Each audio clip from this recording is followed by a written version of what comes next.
मंदिर मस्जिद जहाँ भी गेलियो सबसे तोरा मांगलियोगे। तोरा हम हंसलियो हरदम अपने भले कानलियोगे। मंदिर मस्जिद जहाँ भी गेलियो सबसे तोरा मांगलियोगे।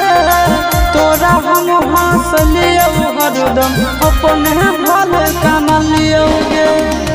तोर किस्मत खुलता, तोर किस्मत खुलता, जरता हमर भगिया गे। बसवे के डोलिया जानू बांस के अरथिया गे। बसवे के